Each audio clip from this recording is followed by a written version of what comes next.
Hey everybody, it's Tim at Broken Dice bringing you, this would be turn one of the second battle of round two of my solo wargaming project, the Romans invading the Iberian Peninsula.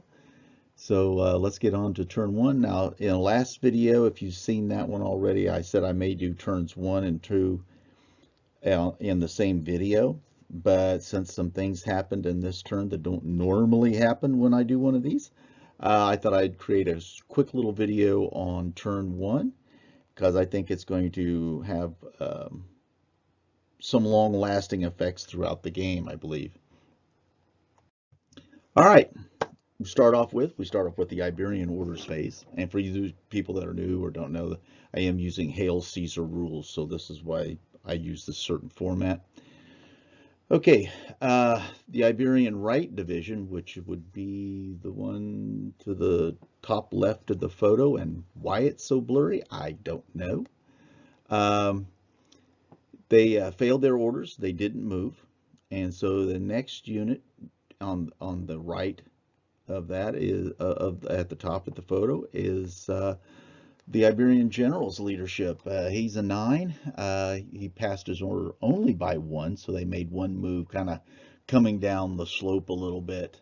They didn't move very far. Obviously, one move is only 6 inches in Hail Caesar. And then we go on to what the extra division, the aid that was received. Again, you'll have to look at one of the past videos to get caught up to understand what's going on here, but this Celt Iberian division, it has its own leadership. It doesn't take any orders from the Iberian general. They'll work within themselves to lend aid, but they'll not be subject to the command orders of the army general. So, but they did pass their order and they made one move. And then the far left division, which is a Iberian division, not a Celt Iberi division, it had a leadership of 8 and it passed it only by 1, so it only moved one movement phase. And these kind of close-up photos, so you can kind of see where the units are coming down off that hill. They only made one move, which a little disappointing, but you know, I don't fudge these things. I take what the dice give me, and then that's what I report on. And here's the far right of the Iberian army. You can see that they're moving around through the trees. Okay, Romans orders. Because the Iberians weren't able to get very far across the table, obviously there was no combat, no shooting for the Iberians. So we go right to the Romans. And in their orders phase and shooting phase, it was pretty straightforward. There were some individual orders to send out the skirmishers. The skirmishers on the general's division, which is the lower left hand, they moved out. The skirmishers on the right, the slingers that they have, that order failed, so no more orders were given there. And then we went right into shooting, and the scorpions really opened up on them. And this is the point in time of turn one where some things happened that may have a lasting effect without the game. We'll think about this as moving left to right. As we look at this photo here, you see the 2 unpainted scorpions in the middle, and then there's one painted one directly in the middle of the Roman line, and then there's one more scorpion off to the left. And that one, it shot at the Iberian division that did not move in the Iberians' order phase, and you can see that by indicated by the red dice. Okay, and that was just a single hit and just a single point of damage. This first unpainted one right on the left here, it missed with both of its attacks. The painted one in the middle, it actually was able to roll a 6 for its hit and made this unit directly in front of them with the red dice actually make a break test, but they were able to hold their ground. Then the last 2 scorpions, the next scorpion, which is unpainted, and then the one at the far right of the line here, right in front of the cohort and to the right of the skirmishers. They fired on another unit, and one had a hit, but it was saved. But the painted one at the far end here, in front of the cohort, it actually rolled 2 hits, and one was a 6. Now, this is what triggers the more interesting parts of turn 1.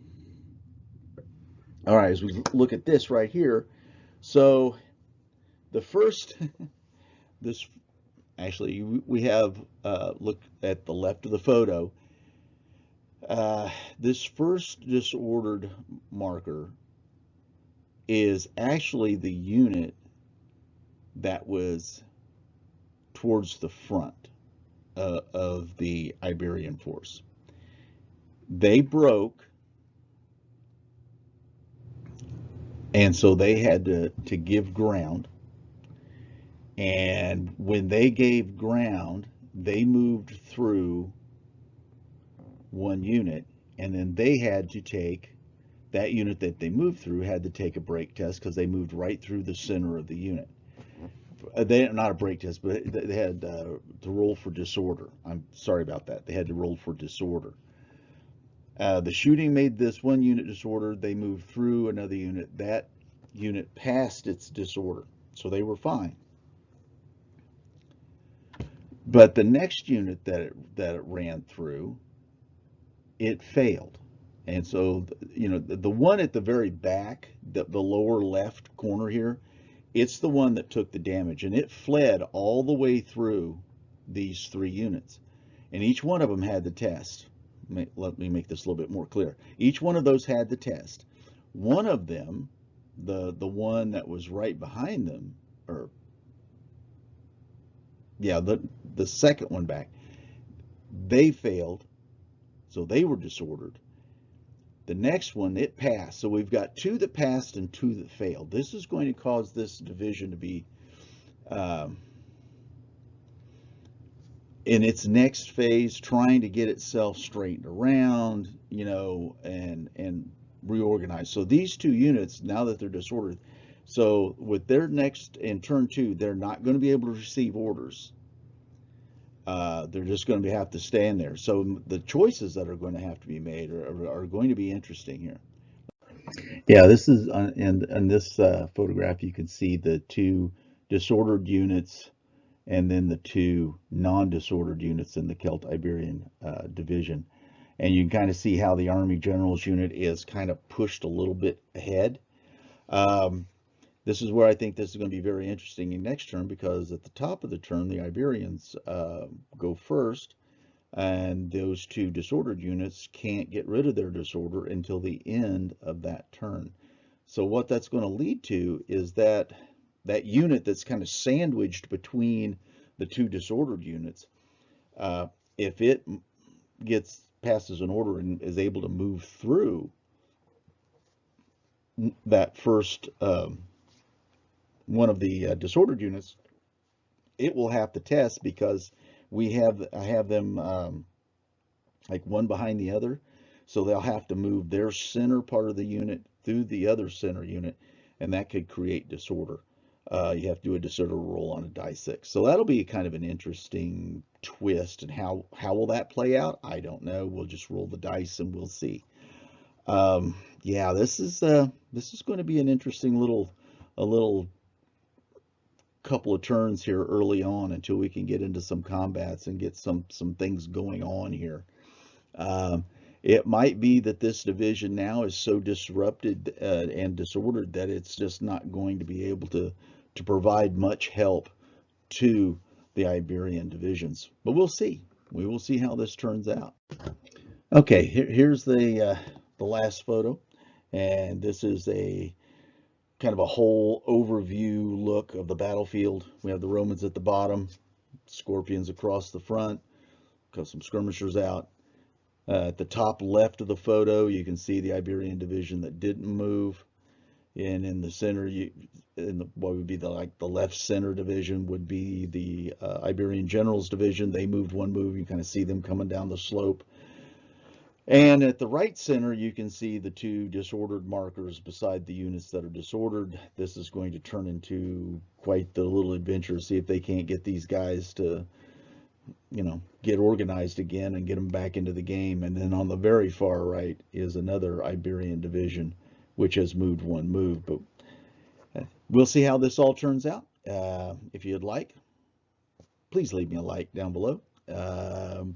Leave a comment, start a conversation down below. If you've got questions about the methods of my madness and why I'm doing this sort of stuff, I'd be happy to answer that. And if you'd like, please subscribe. Just doing my thing. This is kind of what I like to do. So